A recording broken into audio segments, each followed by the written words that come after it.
Alhamdulillah wassalatu wassalamu ala Rasulillah wa ala alihi wa sahbihi wa mawalah wa la hawla wa la quwata illa billahi wa ba'du.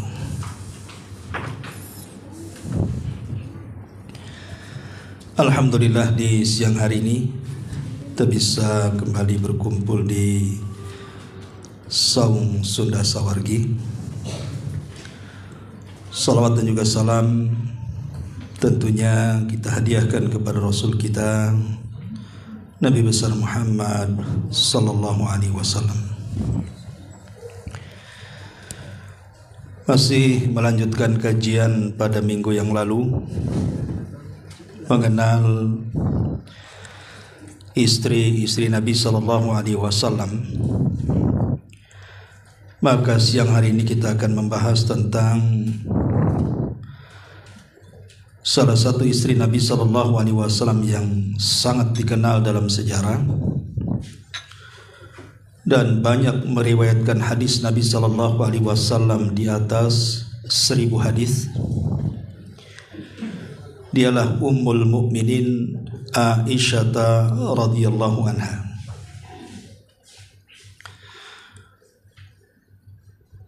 Bicara soal Aisyah radhiyallahu anha, memang satu istri Nabi ini paling banyak dikritik oleh orang-orang yang tidak suka dengan Islam, terutama orang-orang Syiah Rafidhah. Mereka tidak suka dengan Aisyah radhiyallahu anha sehingga banyak mencela dalam kitab-kitab mereka. Baik, Aisyah radhiyallahu anha sendiri secara nasab dia adalah bintu Abi Bakrin As-Siddiq radhiyallahu an, ibn Abi Kuhafah, ibni Amir, ibni Amr ibn Ka'ab, ibn Sa'd ibn Taim, ibni Murrah ibn Ka'b ibn Lu'ay. Aisyah adalah putra Abu Bakar, dan Abu Bakar putra daripada Abi Kuhafah terus sampai kepada Murrah ibn Ka'ab. Disinilah berjumpanya nasab Aisyah dengan nasab Nabi sallallahu alaihi wasallam di Murrah ibn Ka'ab. Dan Aisyah radhiyallahu anha sendiri adalah wanita yang sangat istimewa di mata Rasul. Ketika Nabi sallallahu alaihi wasallam menyebutkan keistimewaannya, setelah menyebutkan 4 wanita terbaik dunia, maksudnya Asia bintu Muzahim, Maryam bintu Imran, Khadijah bintu Khuwailid, dan Fatimah bintu Rasulillah, maka Rasul mengatakan, adapun keutamaan Aisyah maka seperti keutamaan as-sarid, makanan terlezat di antara makanan-makanan lezat di zaman itu dengan makanan-makanan biasa. Karena Aisyah radhiyallahu anha sendiri dikenal paling kritis, sangat kritis sekali, cerdas dan kritis. Bahkan Urwah, salah satu murid beliau, kalau seandainya, kata Urwah, kalau seandainya wanita-wanita Arab dikumpulkan kemudian ditandingkan dengan kecerdasan pengetahuan Aisyah Ummul Mukminin, maka pengetahuan Aisyah menjangkau seluruh pengetahuan wanita Arab, saking cerdasnya. Makanya wajar dalam beberapa kesempatan Aisyah terkadang mengkritik riwayat Umar, riwayat Ibnu Umar, dan riwayat beberapa para sahabat yang lainnya. Bukan berarti Aisyah menolak hadis Nabi, tidak. Tetapi Aisyah radhiyallahu anha mengatakan bahwa mereka silap ataupun salah dengar dari Nabi. Contoh umpamanya hadis yang mengatakan tentang beberapa makhluk yang lewat di depan orang salat maka membatalkan salat, seperti keledai, anjing hitam, dan juga wanita yang sudah haid. Aisyah sempat marah dan mengatakan, masa kami wanita disamakan dengan anjing dan keledai? Maka dia tidak terima dengan riwayat ini.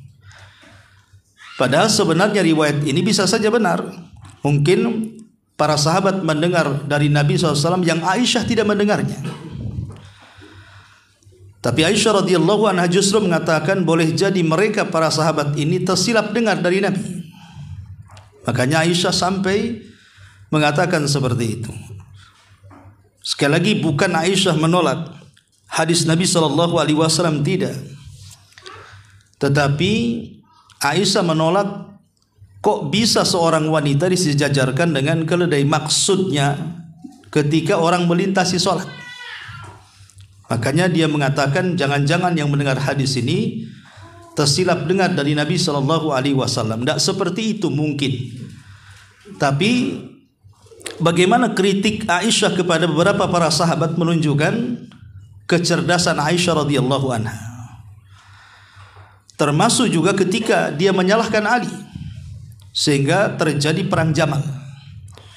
Karena Ali tidak segera menuntaskan kasus terbunuhnya Utsman ibn Affan radhiyallahu anhu, Aisyah ketika itu menyalahkan Ali. Dari sini kita tahu bahwa memang pandangan Aisyah radhiyallahu anha berbeda dengan wanita-wanita di zamannya. Kecerdasannya luar biasa sampai dia berani mengkritik beberapa para sahabat senior. Baik, sebelum kita jabarkan lebih panjang, kita akan sebutkan satu persatu keistimewaannya. Pertama, Aisyah adalah ikhtiyarullah laha zaujatan lin nabiyhi sallallahu alaihi wasallam. Aisyah adalah wanita yang Allah pilihkan untuk menjadi istri tercinta bagi Nabi sallallahu alaihi wasallam. Jadi Allah yang pilihkan Aisyah untuk menjadi pendamping Nabi. Dan itu dijelaskan oleh Aisyah sendiri bahwa Nabi SAW sebelum menikahi Aisyah, Rasul sempat bermimpi. Dan bermimpi itu berkali-kali, bukan sekali saja. Ketika Nabi SAW dalam mimpinya didatangi para malaikat yang kemudian membawa selendang yang dijatuhkan kemudian menutupi jasad Aisyah radhiyallahu anha. Kemudian Nabi SAW penasaran, akhirnya menyingkap selendang itu dalam mimpinya. Rupanya wajah yang tertutupi selendang itu adalah Aisyah radhiyallahu anha. Maka dengan sebab mimpi ini Nabi SAW meyakini bahwa Aisyah adalah istrinya. Karena ingat, mimpi seorang Nabi berbeda dengan mimpi kita. Kalau mimpi kita ya mungkin wangsit, atau mimpi Nabi ya wahyu. Beda wahyu dengan wangsit. Makanya kita lihat ketika Ibrahim bermimpi menyembelih, rupanya wahyu, perintah Allah Subhanahu wa ta'ala. Ini yang pertama. Yang kedua, selain daripada Aisyah adalah istri pilihan Allah untuk nabinya, sehingga diisyaratkan dalam mimpinya, Aisyah juga adalah istri Nabi SAW di akhirat. Dan itu juga diceritakan dalam mimpinya yang sama, riwayat yang sama dalam mimpinya, di mana Nabi SAW mengatakan Jibril mengatakan kepada Nabi SAW, hadhihi zaujatuka fid dunya wal akhirah. Wanita ini, maksudnya Aisyah, kelak akan menjadi istrimu di dunia dan juga istrimu di akhirat. Dan ini keistimewaan di mana Nabi sallallahu alaihi wasallam akan menjadi suami bagi Aisyah baik di dunia ataupun di akhirat. Bahkan Nabi SAW juga pernah mengatakan kepada Aisyah, amma taradaina an takuni zaujati fid dunya wal akhirah. Tidakkah kau reda menjadikan aku istrimu di dunia dan akhirat? Kemudian yang ketiga, Aisyah radhiyallahu anha mendapatkan titipan salam dari Jibril. Dan Jibril adalah satu di antara pembesar para malaikat, bahkan dia yang paling tinggi dari seluruh para malaikat. Makanya Allah selalu membahasakan dalam Quran sebagai ar-ruh, dipisahkan dengan kalimat malaikat. Tanazzalul malaikatu war-ruh, menunjukkan Jibril ini walaupun bagian dari para malaikat tapi berbeda dengan para malaikat, karena dia adalah pimpinan para malaikat. Satu hari Aisyah radhiyallahu anha melihat Nabi SAW sedang berbincang dengan seorang sahabat namanya Dihyatul Kalbi. Masalahnya Dihya al-Kalbi ini sedang berada di atas kuda yang berwarna putih, dan dia pun menggunakan pakaian putih dengan menghunus pedang. Nabi SAW berada di bawahnya. Jadi Aisyah heran, kenapa kok Dihyah tidak turun? Kok dia berbicara di atas kuda kepada Nabi? Seolah-olah tidak sopan. Harusnya kan dia turun, tapi dia malah bicara di atas kudanya. Sehingga Aisyah radhiyallahu anha berkata kepada Nabi SAW setelah perjumpaan Rasul dengan Dihya tadi. Kata Aisyah radhiyallahu anha, ya Rasulullah, aku melihat engkau berbincang dengan Dihya. Maka Nabi SAW mengatakan, ya Aisyah, hada Jibril. Aisyah, itu bukan Dihya, itu adalah Jibril. Jadi Jibril menemui Nabi SAW dan peristiwanya setelah perang Ahzab, perang Khandaq, dimenangkan kaum muslimin. Kemudian setelah menang perang, Nabi SAW pulang kemudian mandi. Rupanya Jibril datang berupa Dihyatul Kalbi menunggang kuda putih, kemudian berteriak dari luar rumah dan mengatakan, ya Muhammad, perang belum usai, kenapa engkau sudah menanggalkan baju zirahmu? Pakai lagi. Rupanya Jibril mendapatkan titah dari Allah Azza wa Jal agar Rasulullah SAW menyerbu Bani Quraidah. Kata Jibril ketika Nabi SAW berbincang dengan Jibril dalam bentuk Dihya, apa kata Jibril? Idhab ila Bani Quraidah. Sebaiknya kau pergi kepada Bani Quraidah. Katakan kepada para sahabat-sahabatmu, fala tusalliyanna ahadakumul asra illa fi Bani Quraidah. Janganlah salah seorang di antara kalian salat asar kecuali sampai di Bani Quraidah. Maka Nabi SAW bergegas merintahkan para sahabat untuk menghabisi Bani Quraidah karena dia berkhianat. Karena terjadinya perang Ahzab ini salah satunya keterlibatan munafik dan orang-orang Yahudi. Lah salah satunya Bani Quraidah yang berkhianat. Lah makanya Aisyah radhiyallahu anha ketika melihat perbincangan Rasul dengan Dihya, disangkanya Rasul sedang berbincang dengan Dihya, padahal dia sedang berbincang dengan Jibril. Maka Aisyah mengatakan, aku lihat engkau bicara dengan Dihya. Kata Rasul, dia bukan Dihya, dia adalah Jibril. Kemudian Rasul mengatakan, hada Jibril yuqri'ukis salam, dia menyampaikan salam kepadamu. Dan ini luar biasa, mendapatkan salam dari pemimpin para malaikat. Dan ini bagian dari keutamaannya. Kemudian yang keempat, kanal wahyu yanzilu fi baitiha. Wahyu selalu turun di kamar Aisyah radhiyallahu anha dan tidak pernah turun di kamar istri-istri yang lainnya. Satu hari istri-istri Nabi SAW cemburu dengan Nabi SAW karena kecintaan Rasul kepada Aisyah nampaknya lebih berat dibandingkan kepada istri-istri yang lainnya. Dan ingat, soal kecintaan dalam berpoligami itu tidak bisa diukur dengan kesetaraan, karena cinta itu tidak bisa adil. Seperti seorang ayah, seorang ibu yang memiliki anak 5 atau 4, terkadang di antara 5 atau 4 anaknya mesti ada satu yang lebih dicintainya. Mungkin karena gantengnya, mungkin karena kecerdasannya, mungkin karena baik akhlaknya. Terkadang orang tua ada yang lebih mencintai satu di antara sekian anaknya, padahal kita harus adil dengan anak-anak. Tapi soal kecintaan tidak bisa dibagi dengan rata. Jadi istri-istri Nabi yang lainnya cemburu.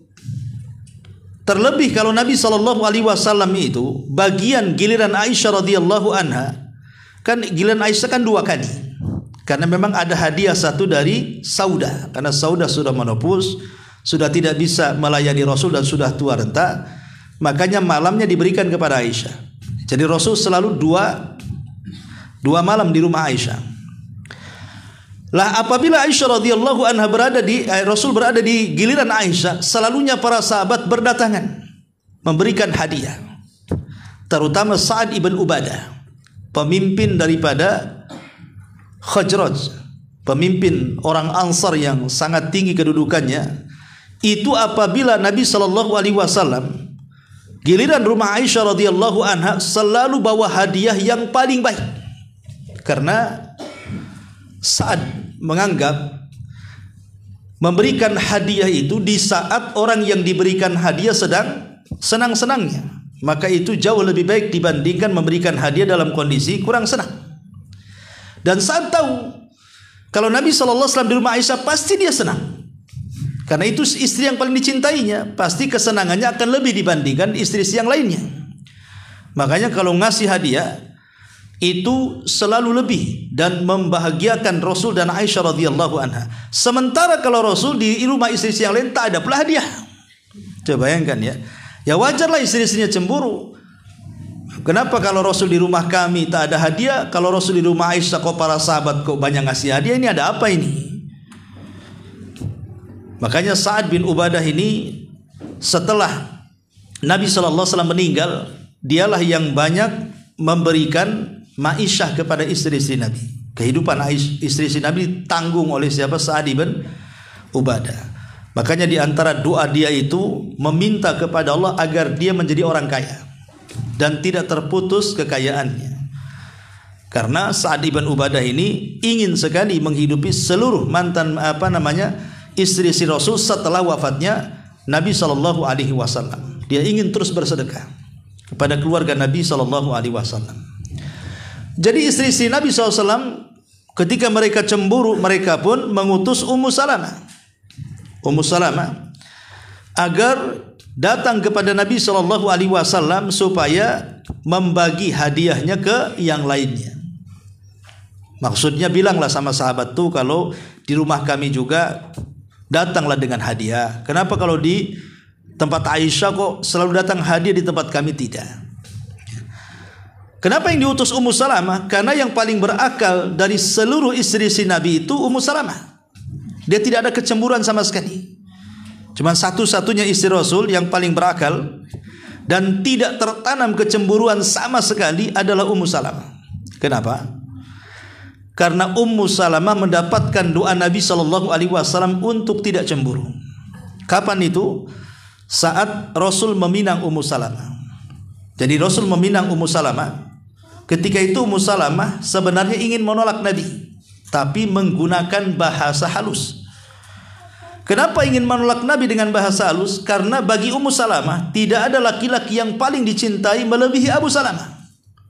Bahkan Abu Bakar datang lamar, tolak. Umar datang, ditolak. Utsman, pokoknya semua sahabat tidak ada yang diterima lamarannya. Tapi ketika Rasul SAW yang melamar, kan gak berani menolak terang-terangan. Masa Nabi ditolak? Sehingga menggunakan bahasa halus dan mengatakan, Rasul, aku ini sudah tua, gadis-gadis muda masih banyak. Kenapa kau suka yang tua? Yang kedua, anak-anakku banyak. Anak-anakku masih kecil, mereka anak-anak yatim. Kau nanti disibukkan memberikan ma'isyah kepada anak-anakku. Yang ketiga, aku ini wanita pecemburu masalahnya. Tapi Rasulullah SAW meyakinkan dan mengatakan, wahai Ummu Salamah, adapun engkau sudah tua, aku pun sudah tua. Apa bedanya orang tua menikah dengan orang tua? Ya. Karena sekarang lagi viral orang tua nikahi anak muda, berapa miliar itunya? 3 miliar. Itulah menunjukkan wanita itu tidak melihat tampang, dia melihat uang saja. Ada uang abang sayang kan itu, tak ada uang tendang, ngapain kau datang kemari. Artinya bahwa kata Nabi SAW, adapun kau sudah tua, aku pun sudah tua, apa masalahnya? Adapun anak-anakmu, anak-anakku juga. Dari sini menunjukkan kalau seorang laki-laki menikahi janda dan punya anak, maka jangan hanya mau ibunya saja, anak-anaknya juga harus mau. Jangan sampai kemudian ibunya saja yang dipilih, anaknya diusir. Dan yang ketiga, adapun sifat pecemburumu, kata Rasul, aku akan berdoa kepada Allah, mudah-mudahan Allah hilangkan. Dan Rasul pun berdoa. Saat itulah Ummu Salamah tidak lagi menjadi wanita pecemburu. Cuman doanya, lafadznya tidak diajarkan. Rasul dalam riwayat Rasul berdoa gitu saja. Lafadznya seperti apa? Anda ada dalam hadis. Kalau ada saya ajarkan sama antum. Ya. Makanya dari situlah maka Aisyah radhiyallahu Ummu Salamah tidak lagi cemburu. Makanya setiap ada konflik di tengah-tengah istri Nabi, pasti Ummu Salamah yang akan menjadi utusannya. Dalam kasus ini juga Ummu Salamah diutus untuk bicara kepada Nabi SAW. Tapi Rasul tidak mau bicara dengan Ummu Salamah. Kalau sudah mengenai hal itu Rasul diam. Kemudian Ummu Salamah mencari-cari waktu, jangan-jangan nanti sajalah, menunggu giliran malamku. Setelah di giliran malam Ummu Salamah mau bicara gitu ya, tapi Rasul pun tidak mau merekannya. Maksudnya membiarkan Ummu Salamah, tidak memberikan jawaban yang puas. Akhirnya istri-istri Nabi kecewa. Dari sini mereka akhirnya mencari delegasi lain. Oh, jangan Ummu Salamah, coba kita cari wanita yang paling dicintai Nabi selain Aisyah. Siapa? Fatimah. Ya. Maka dipanggillah Fatimah untuk menjadi delegasi. Bilang sama abimu tuh, kalau bisa adillah dalam masalah kecintaan. Masa di giliran Aisyah saja hadiah datang, di giliran kami pula tak ada hadiah, katanya. Akhirnya Fatimah radhiyallahu anha coba menengahi dan mengatakan, bukankah istri-istrimu wahai abi banyak? Kenapa engkau lebih melebihkan Aisyah dibandingkan yang lainnya? Maka Rasulullah SAW mengatakan, ya Fatimah, tidakkah kau cinta kepada abimu? Kata Fatimah, iya, aku cinta. Dan tidak ada yang lebih aku cintai kecuali engkau, hai ayahku.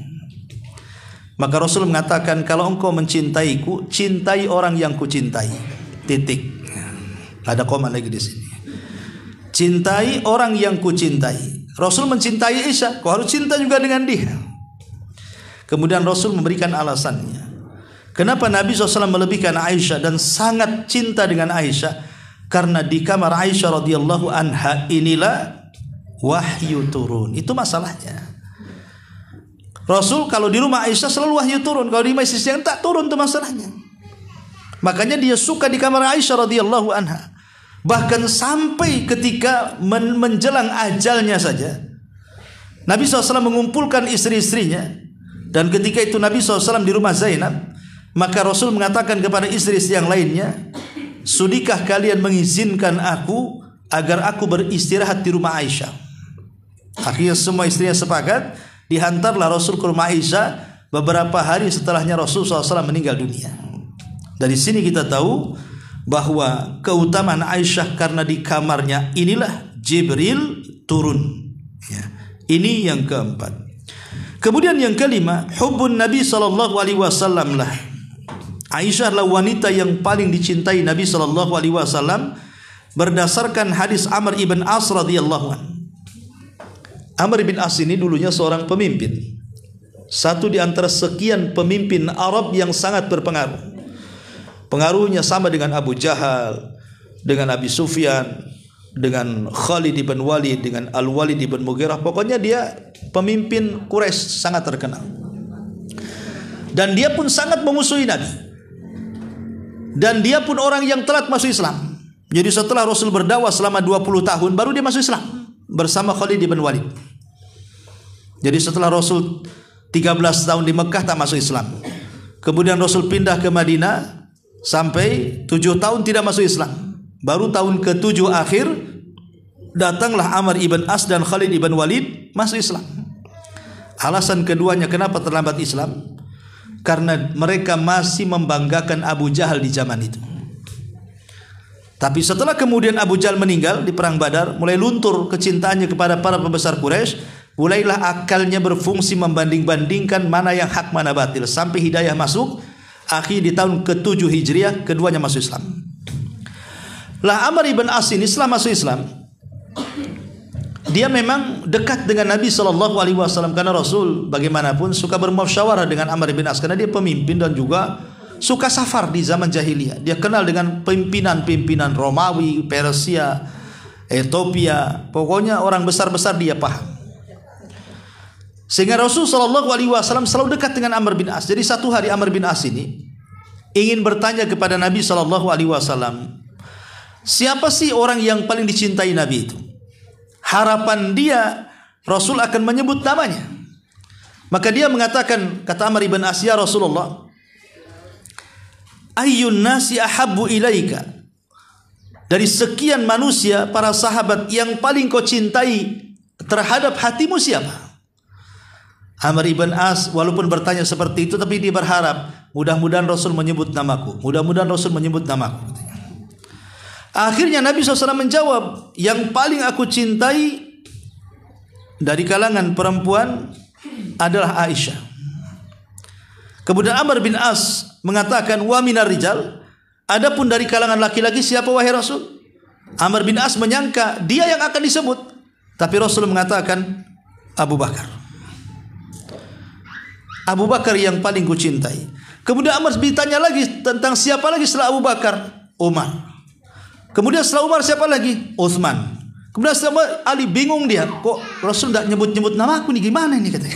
Saya yang bertanya, tapi yang disebut orang lain kan itu.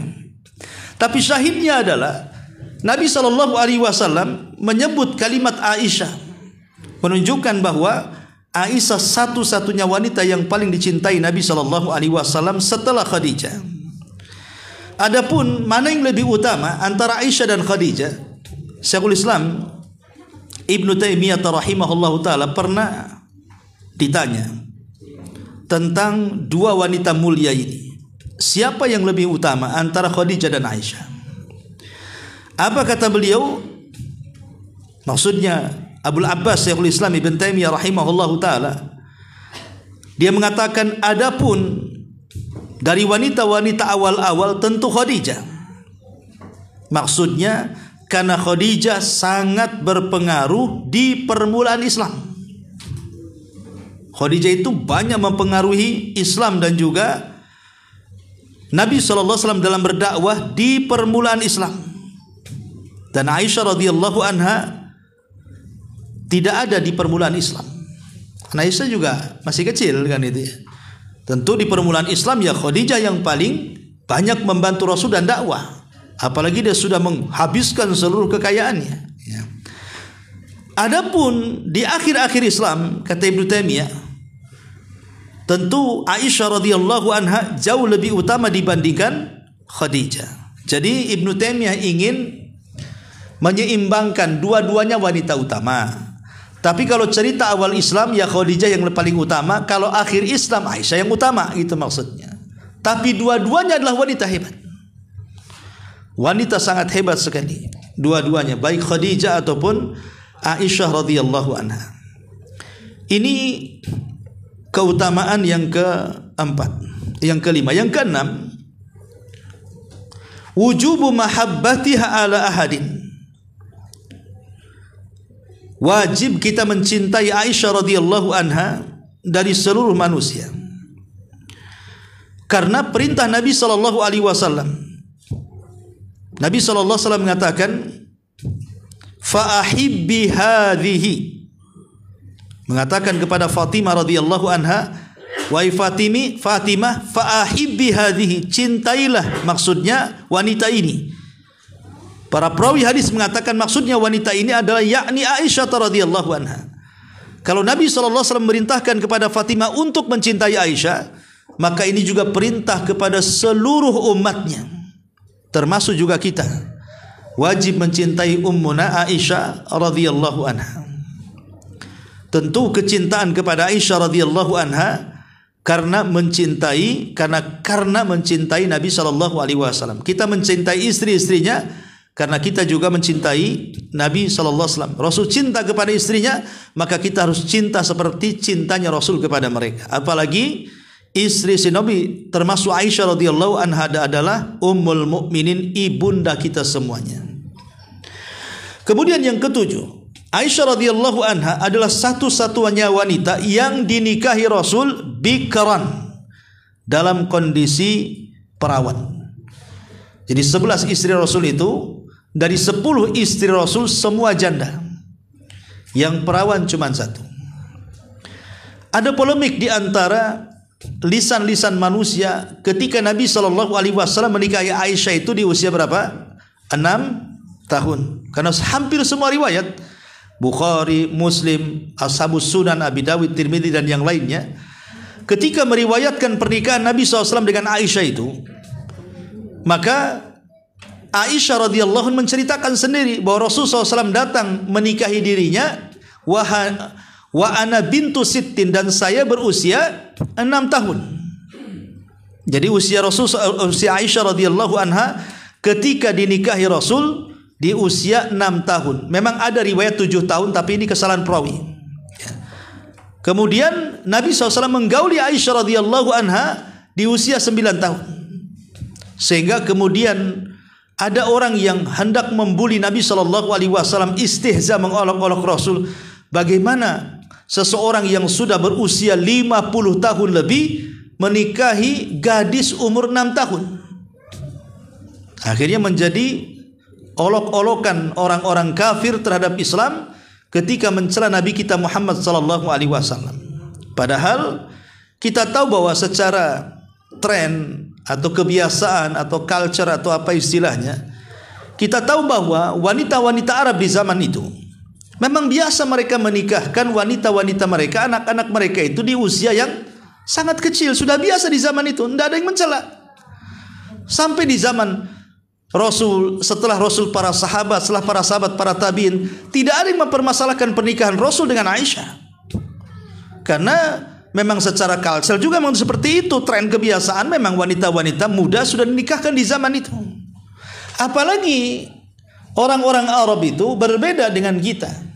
Usia-usia 7-8 tahun itu kayak usia-usia 20 tahun, baik secara postur tubuh atau secara akal mereka. Lihat orang Arab itu kecil-kecil kan gede-gede tuh. Mungkin kalau kita punya anak perempuan 7 tahun, kemudian digandengkan dengan anak orang Arab 7 tahun, itu kayak 5 berbanding 20 tahun tuh. Fisiknya gede-gede kan orang Arab itu. Ya orang-orang barat juga sama kurang lebih. Jadi secara fisik pun mereka sudah besar. Kemudian secara akal pun mereka dewasa. Saya waktu di Yaman, saya lihat itu anak-anak masyaikh mustafid yang mengajar kita di sana, itu anak-anak kecil usia-usia 4-5 tahun ya. Itu kalau meminta sesuatu, mungkin kalau anak-anak kita itu minta jajan, minta mainan gitu ya. Kalau kita sih kalau sudah nangis kadang-kadang kita ini perasaan nggak tega, akhirnya dikasih juga jajan, dikasih juga mainan gitu ya. Kalau anak-anak orang Arab mana dikasih? Mau guling-guling 1 hari di padang pasir pun gak akan dikasih ya. Akhirnya anak-anak itu karena sama orang tuanya tidak dimanja, akhirnya cepat dewasa, mandiri ya. Jadi anak-anak Arab itu walaupun kecil-kecil sudah mandiri. Anak-anak kita jangankan masih kecil, sudah kuliah saja belum mandiri, masih saja WA ibunya, WA ayahnya minta dikirim. Padahal udah kuliah tuh, udah kawin habis kuliah pun masih juga minta sama orang tuanya kan. Tapi kan zaman dulu tidak. Zaman itu udah dewasa orang-orang. Jangan zaman dulu, zaman sekarang aja mereka seperti itu. Karena tengok tampangnya orang Arab. Kadang-kadang saya itu punya kawan syekh itu, usianya itu masih 27 tahun. Tapi kalau direndengkan dengan saya itu, saya yang paling muda wajahnya tuh. Kok Ustaz lebih muda daripada gurunya katanya. Disangkanya saya 20 tahun tuh. Nah ini contoh saja dari postur saja sudah memang mereka sudah nampak dewasa. Apalagi di zaman itu nggak ada celaan. Kenapa kemudian hari ini muncul celaan? Masa nabimu katanya, orang-orang kafir mencela kita usia 50 tahun ke atas, kemudian menikahi anak usia 6 tahun ini kan melanggar hak asasi manusia nih. Dulu saja di negeri kita sempat heboh. Siapa tuh? Syekh Puji itu siapa dulu ya kasusnya tuh kan? Itu sampai heboh gitu ya. Jadi intinya bahwa tidak usah dipermasalahkan, karena secara kebiasaan tren di zaman itu juga berbeda dengan tren di zaman sekarang gitu ya. Kenapa mesti dipermasalahkan? Intinya bahwa Nabi SAW menikahi wanita satu-satunya yang perawan dari seluruh istri-istri Nabi SAW. Dan ini menunjukkan bantahan kepada orang-orang yang mencela Rasul SAW menikah hanya gara-gara mengejar nafsu seksual. Na'udzubillah. Tidak. Rasul berpoligami itu macam-macam ininya. Bahkan ada satu karya, nama karya Syekh Nu'man Al-Watar, tentang hikmah poligami Nabi SAW. Itu menunjukkan bahwa beberapa istri Rasul kenapa dinikahi. Salah satunya adalah karena isu politik siasi. Dengan dinikahi salah satu wanita dari pembesar, akhirnya satu kabilah masuk Islam. Ya. Sebab kalau tidak dinikahi, mungkin kabilah-kabilah akan melawan. Setelah dinikahi, satu kabilah masuk Islam. Nah, itu salah satunya. Hikmah kenapa Rasul berpoligami. Salah satunya menyebarkan Islam di tengah-tengah kabilah. Ya. Dan macam-macam. Intinya di sini, dari keutamaan Aisyah radhiyallahu anha yang ketujuh adalah lam yatazawwaj bikran ghairah. Rasul tidak pernah menikah seorang perawan kecuali dia saja. Kemudian yang kedelapan, syahadatun Nabi sallallahu alaihi wasallam laha bi uluwi makanatiha. Nabi sallallahu alaihi wasallam sampai memberikan kesaksian tentang ketinggian kedudukan Ummul Mukminin Aisyah radhiyallahu anha. Dalam hadis Abi Musa Al-Asy'ari radhiyallahu anhu, Rasul mengatakan, "Kamula minar rijali katsirun, wa lam yakmul minan nisa illa Maryam bintu Imran, illa Maryam binta Imran wa Asiyata imra'ata Fir'aun, wa fadlu Aisyata 'ala nisa'i ka fadli tsaridi 'ala sa'iri ta'ami." Laki-laki yang sempurna banyak, tapi wanita yang sempurna tidak banyak. Di antaranya Maryam bintu Imran dan juga Asiyah, istri daripada Fir'aun. Kemudian di ujung hadis Rasul mengatakan, adapun keutamaan Aisyah atas seluruh wanita seperti as-sarid, makanan yang paling lezat, ala sa'iri ta'am, daripada seluruh makanan-makanan biasa di zaman itu. Lah ketika Nabi SAW mengatakan seperti itu, menunjukkan apa? Rasul memposisikan Aisyah radhiyallahu anha lebih mulia dibandingkan seluruh manusia, seluruh wanita yang ada. Karena diibaratkan makanan enak dari makanan-makanan biasa. Ya. Ini menunjukkan apa? Rasul memposisikan Aisyah radhiyallahu anha lebih di antara seluruh wanita-wanita. Kemudian juga yang nomor 9, annaha min ahlil jannah. Aisyah radhiyallahu anha dihabarkan oleh Nabi sallallahu alaihi wasallam bahwa dia termasuk penduduk surga. Kemudian juga yang nomor 10, annaha imra'atun mubarakatun 'alal muslimin. Aisyah radhiyallahu anha dianggap wanita yang penuh berkah bagi kita kaum muslimin. Bagaimana tidak berkah dengan adanya Aisyah radhiyallahu anha? Tadi di mukadimah saya katakan Aisyah itu wanita cerdas. Dia ahli pengobatan, dia seorang tabibah, ya. Kemudian juga dia seorang juru bicara. Kalau ngomong itu memang cerdas gitu ya. Kemudian juru damai. Lebih daripada itu, Aisyah radhiyallahu anha banyak meriwayatkan hadis Nabi. Kalau bukan karena Allah kemudian Aisyah, tentu kita tidak tahu dalaman-dalaman Nabi dalam rumah kan. Makanya Aisyah yang menceritakan bagaimana kondisi Nabi SAW di dalam rumah. Walaupun terkadang yang diceritakannya, terkadang Aisyah tidak tahu bahwa Rasul melakukan hal-hal yang terkadang dia tidak melihatnya. Contoh umpamanya, Aisyah mengatakan, "Man qala anna Nabiyya sallallahu alaihi wasallam bala qa'iman fala tusaddiq." Barang siapa yang mengatakan Rasul kencing berdiri, jangan dibenarkan. Artinya dustakan, Rasul tidak pernah kencing berdiri. Ya, itu sepengetahuan Aisyah. Karena Aisyah kan hanya melihat Rasul di rumah saja. Rasul kalau di rumah tidak pernah kencing berdiri. Tapi di hadis yang lain, hadis Hudzaifah ibnul Yaman, Dia pernah melihat Nabi SAW kencing berdiri menghadap mazbalatul kaum, tempat sampahnya sebuah kaum. Artinya ini dua-duanya sahih, baik riwayat Aisyah ataupun riwayat Hudzaifah. Maka para ulama mengatakan bagaimana caranya kemudian menggabungkan dua riwayat ini, karena bagaimanapun jam'u baina adillataini aula min tarki ahadihima. Menurut usul mustalahul hadis, bahwa menggabungkan dua riwayat yang bertentangan itu lebih utama dibandingkan meninggalkan salah satu dari keduanya, mengambil satu dan membuang yang lainnya. Ya. Akhirnya para ulama seperti Ibnu Taimiyah menggabungkan, dua-duanya sahih, tapi dua-duanya sebagaimana pengetahuan keduanya. Aisyah wajar mengatakan seperti itu karena pengetahuan Aisyah memang begitu. Hudzaifah juga wajar mengatakan seperti itu karena dia juga melihat dengan matanya Rasul pernah kencing berdiri. Maka kemudian para ulama kontemporer mengatakan bahwa lihat posisi kencing itu. Kalau memang dengan berdiri menjadikan lebih aman dari percikan najis, maka berdiri. Tapi kalau dengan duduk lebih aman dari percikan najis, maka lebih baik duduk. Ya. Jadi dari sini kita tahu bahwa Aisyah radhiyallahu anha menghabarkan sesuai dengan pengetahuannya.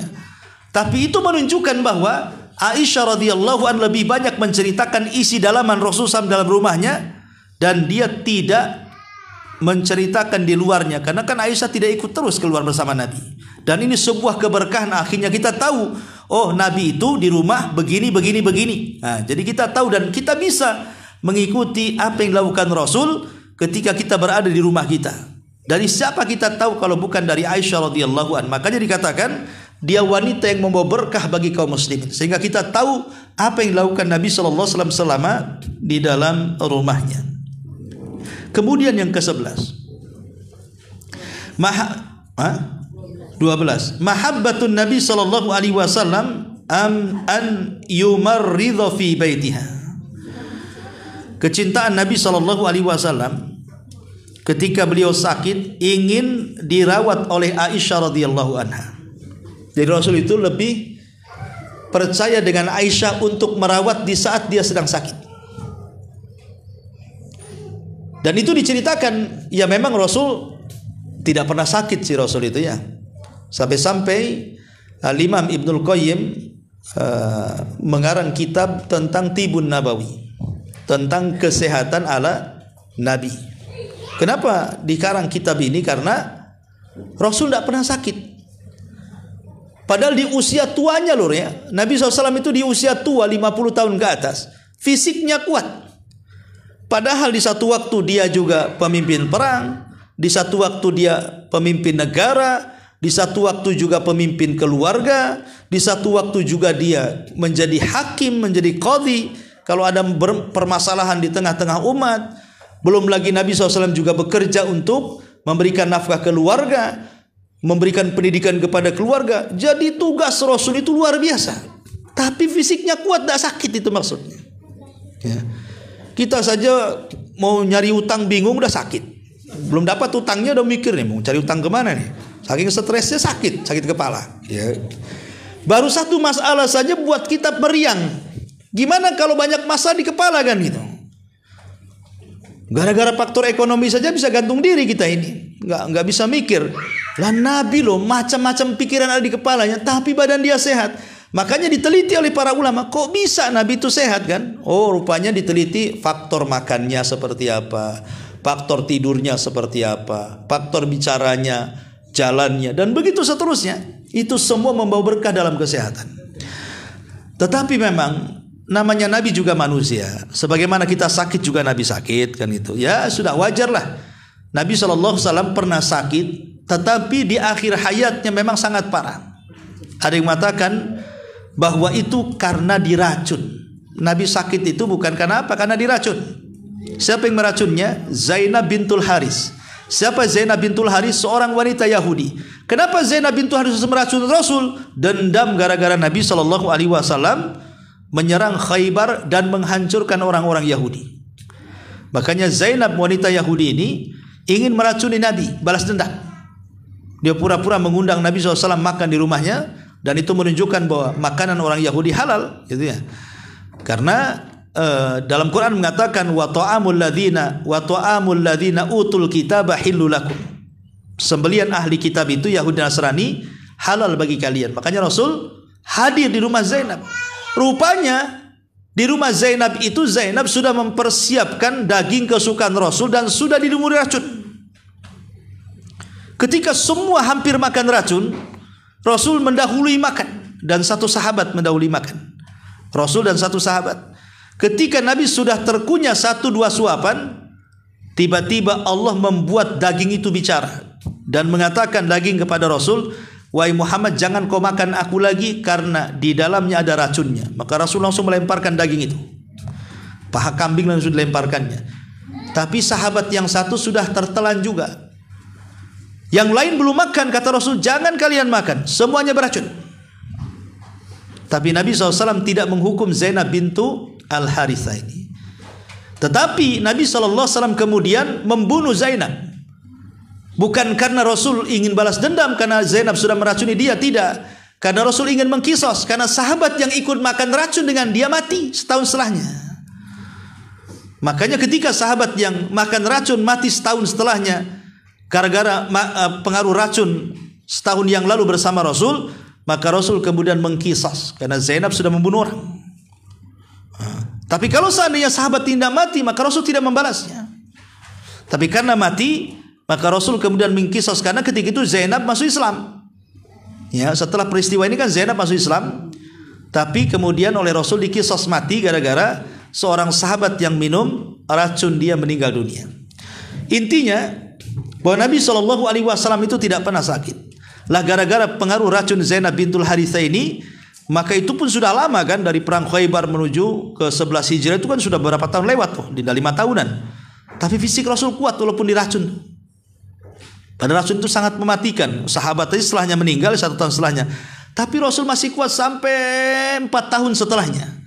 Baru terasa, dan istilah Rasul SAW sakit. Ya sudah takdir Allah juga ya, beliau sakit. Kemudian beliau meminta kepada istri-istrinya agar dia dirawat di rumah Aisyah radhiyallahu anha. Ini menunjukkan apa? Kecintaan Rasul kepada Aisyah. Ketika sakit pun kalau bisa yang merawat Aisyah radhiyallahu anha. Apalagi Aisyah itu memang punya perhatian sendiri kepada Rasul.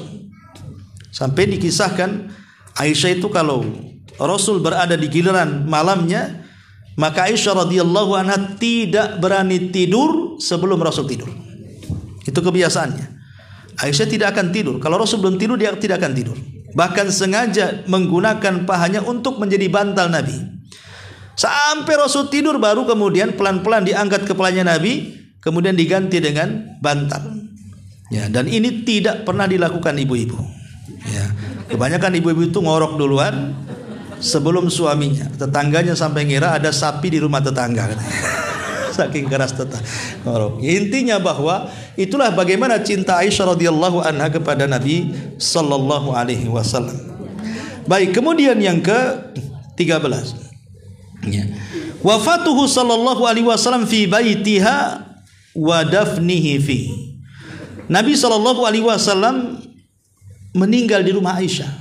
Bahkan dikuburkan di rumah Aisyah radhiyallahu anha. Meninggalnya di kamar Aisyah, dikuburkan juga di kamar Aisyah. Dan ini keistimewaan. Dan sampai hari ini kuburan Rasul tetap di rumah Aisyah, walaupun berada di dalam Masjid Nabawi. Tapi tetap rumah itu tetap rumah, tetap dikasih penghalang bahwa itu tetap rumah Aisyah. Dia bukan bagian daripada masjid. Dan itu keistimewaannya. Kemudian yang nomor 14, idza'u Aisyata idza'an li Rasulillah. Mencaci maki, merendahkan, menghina Aisyah itu sama juga dengan merendahkan dan mencaci maki Nabi sallallahu alaihi wasallam. Jadi kalau ada yang menyakiti Aisyah, maka itu sama dengan menyakiti Aisyah. Sampai satu hari Ummu Salamah radhiyallahu anha menyinggung Aisyah. Maka Rasul mengatakan, "Ya Ummu Salamah, la tu'dhini, jangan kau sakiti aku." Padahal Ummu Salamah tidak ada masalah dengan Rasul, tapi satu hari dia ada masalah dengan Aisyah. Tapi Rasul mengatakan, la tu'dhini, jangan kau sakiti aku. Seolah-olah Rasul ingin mengatakan, kalau kau menyakiti Aisyah itu sama dengan menyakiti aku. Ini menunjukkan bahwa kecintaan yang berat Nabi SAW kepada Aisyah radhiyallahu anha. Termasuk juga syahadatun Nabi laha bil khairi. Bagaimana Aisyah radhiyallahu mendapatkan persaksian kebaikan dari Nabi sallallahu alaihi wasallam. Termasuk juga Allah Subhanahu wa taala menurunkan ayat khusus untuk membebaskan Aisyah radhiyallahu anha dari tuduhan perselingkuhan. Jadi ingat hadis yang sangat panjang dalam sejarah disebut hadisul ifki namanya. Hadisul ifki itu hadis berita bohong yang disebarluaskan oleh orang-orang munafik untuk menyakiti Nabi dengan cara memfitnah Aisyah berselingkuh dengan seorang sahabat namanya Safwan ibn Mu'attil. Safwan ibn Mu'attil. Ceritanya ketika Nabi SAW bersama Aisyah pulang dari peperangan. Kemudian Aisyah radhiyallahu anha di atas tandu meminta berhenti karena dia ingin buang hajat. Kemudian Aisyah pun menjauh dari pasukan, kemudian buang hajat. Setelah selesai buang hajat, kemudian dia kembali ke pasukan, rupanya pasukan udah nggak ada karena mengira Aisyah sudah ada di tandu unta-untaan itu. Kemudian pergi. Tapi Aisyah wanita cerdik. Dia tidak menyusul karena kalau menyusul bahaya. Apalagi di tengah padang pasir. Maka Aisyah hanya diam diri di tempat dia turun, disitulah dia diam. Dan pasti kalau pasukan itu tahu dia tidak ada di atas rumah unta, pasti akan kembali ke situ. Ya. Lah rupanya setelah pasukan pergi, Aisyah menunggu. Rupanya ada satu sahabat yang ketinggalan pasukan. Lah sahabat ini Safwan ibn Mu'attil itu dikenal tukang tidur orangnya. Jadi itu gara-gara dia tidur lama, makanya ketinggalan pasukan tuh ceritanya. Jadi ketika di tengah jalan kok ada seorang wanita. Nah, di zaman itu kan belum ada hayat hijab, jadi masih nampak mukanya. Dan Safwan mengenali itu Aisyah. Makanya kata Safwan, naiklah di atas unta, biar aku yang akan mengantarkan kamu ke pasukan. Lah di tengah jalan, ketika sudah sampai di pasukan, diketahui orang-orang munafik. Disitulah mulai bencana terjadi. Disebarkan jangan-jangan Aisyah berselingkuh dengan Safwan ibn Mu'attil. Lah Aisyah radhiyallahu anha setelah perjalanan panjang kan beliau sakit parah tuh. Ketika beliau sakit parah tidak pernah keluar dari rumahnya dan dia tidak tahu apa yang terjadi di luar rumahnya. Di luar rumahnya lagi ribut tentang tuduhan zina, dia sedang sakit di rumahnya tidak tahu. Sampai Nabi SAW 1 bulan tidak menemui Aisyah. Coba bagaimana perasaan istri yang dicintainya dan dia juga mencintainya, tapi tidak pernah dikunjungi ke rumahnya. Ya. Sudah sakit, makin sakit lagi. Kenapa Nabi tidak pernah datang? Dan tidak ada yang memberitahu kepada Aisyah bahwa dia sedang difitnah di luar. Baru 1 bulan Nabi datang, itu pun karena wahyu tidak turun memberi penjelasan apakah Aisyah berzina atau tidak. Makanya Rasul ingin bertanya langsung kepada Aisyah. Masalahnya pertanyaan Rasul terlalu jelas sehingga menyakiti hati Aisyah. Karena Rasul mengatakan, wahai Aisyah, kalau engkau berbuat, maksudnya berzina dengan Safwan, akui saja, tinggal bertobat setelahnya, pasti Allah mengampuni dosa-dosamu. Tapi kalau engkau tidak melakukannya, tenang saja, pasti Allah akan membela dari 7 lapis langit sana. Tapi perkataan Rasul dengan membawa 2 kemungkinan ini, seolah-olah Nabi terpengaruh dengan orang-orang munafik. Bagaimana dia mengatakan kepada Aisyah, kalau kau berbuat, ngaku saja. Ini kan kalimat ini seolah-olah Rasul terpengaruh dengan orang munafik kan begitu. Maka Aisyah radhiyallahu anha hanya diam, kemudian memandang ayahnya Abu Bakar, memandang Ruman ibunya, meminta agar menjawab pertanyaan Rasul. Tapi Abu Bakar juga tidak bisa menjawab, Ruman tidak bisa menjawab. Akhirnya Aisyah hanya bisa menangis dan mengambil selimut seraya mengucapkan kalimat apa yang diucapkan oleh Ayub saat kehilangan Yusuf. Ya. Bahwa Allah akan menyingkap semuanya dan kesabaran itu sungguh sangat indah. Kemudian Aisyah menangis kemudian berselimut. Lah saat itulah wahyu turun. Surah An-Nur ayat 1 sampai 9 membebaskan bahwa Aisyah tidak berzina. Lah saat Nabi Aisyah radhiyallahu anha mendapatkan diberitahu oleh Rasul bahwa turun wahyu membebaskan, Aisyah tidak berterima kasih kepada Nabi coba. Padahal bapaknya mengatakan berterima kasihlah kepada Nabi. Berterima kasihlah kepada Nabi kata Abu Bakar. Tapi Aisyah Rasulullah tidak, aku tidak akan berterima kasih kepada Nabi katanya. Tapi aku berterima kasih kepada Allah katanya. Karena dia yang telah menurunkan ayat membebaskan aku dari perzinahan. Ya. Dari sini kita tahu bahwa Allah Subhanahu wa taala betul-betul membela Aisyah dan menurunkan surah An-Nur dan membebaskan dari tuduhan haditsatul ifki. Ya. Ma'asyiral muslimat yang dimuliakan Allah Azza wa Jalla, dan banyak lagi keutamaan dan keistimewaan Aisyah radhiyallahu anha. Intinya bahwa Aisyah adalah wanita yang paling dicintai Rasul, dan Aisyah radhiyallahu anha adalah wanita yang memiliki kecerdasan yang melampaui seluruh wanita Arab, dan karenanya kita mengenal kehidupan Nabi sallallahu alaihi wasallam hampir separuh kehidupan Rasul dari riwayat yang lebih daripada 1000 riwayat yang sampai kepada kita. Adapun setelah wafatnya Nabi sallallahu alaihi wasallam, Aisyah memang sangat berperan kepada kaum muslimin. Memang saat itu Aisyah radhiyallahu anha pernah clash dengan Ali. Gara-garanya ketika Utsman ibn Affan meninggal dunia, dan meninggalnya tidak wajar karena dikepung oleh 5.000 pasukan Sabaiyah di rumahnya. Kemudian terjadi pembunuhan yang sangat sadis.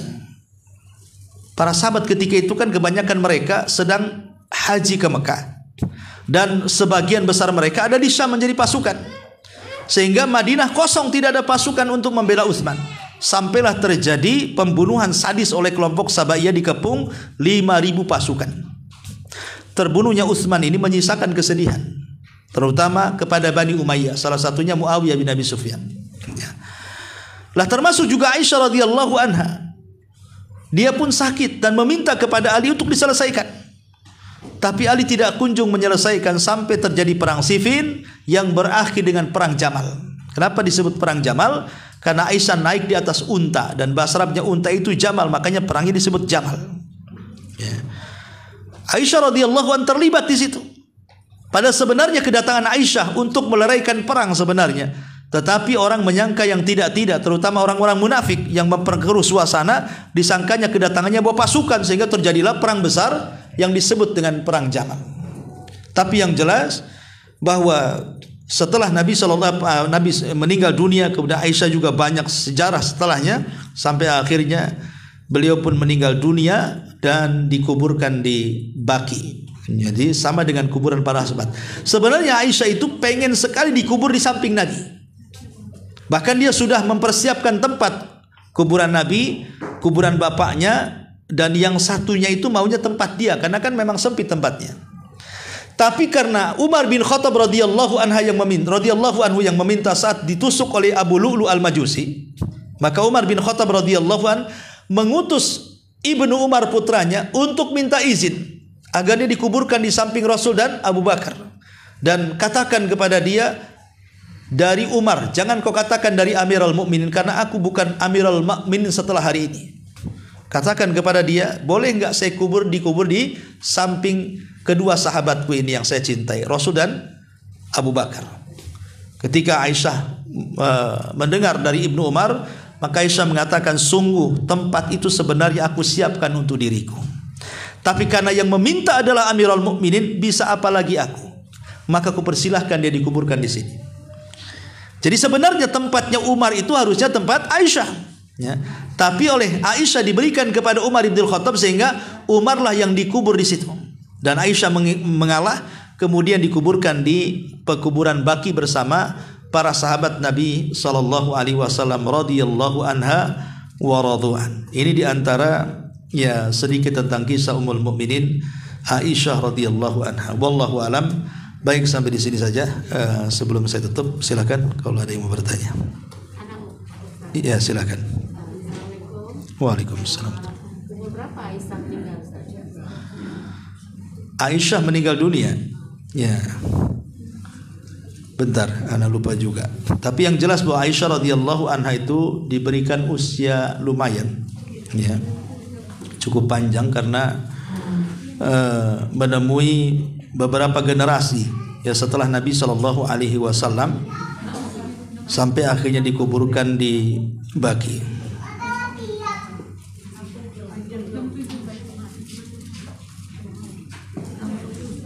Iya, berapa? Oh, 6, ya.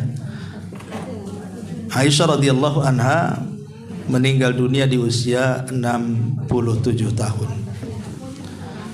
Dia memang cukup sekali lagi karena dia juga masih muda ketika Nabi SAW menikah. Rasul aja sudah usianya 50 tahun lebih, umur dia baru 6 tahun ya. Jadi ketika Nabi SAW meninggal dunia pun dia masih sangat muda sekali. Wallahu alam. Tapi ada yang mengatakan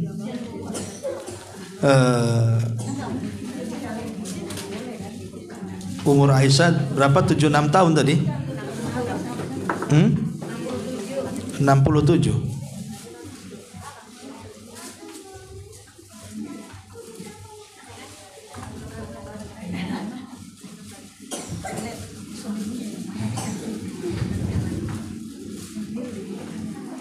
Oh 6 ya, 67 tahun. Wallahu a'lam. Jadi ibu mau pengen umur berapa matinya? Mau 67 juga. Baik ya yang jelas kalau minta meninggal itu kalau bisa meninggal di usia yang panjang tetapi baik amalnya. Kata Rasul, khairukum man tala umruhu wa hasuna amaluhu. Sebaik-baik kalian yang dipanjangkan umurnya dan dibaikkan amalannya.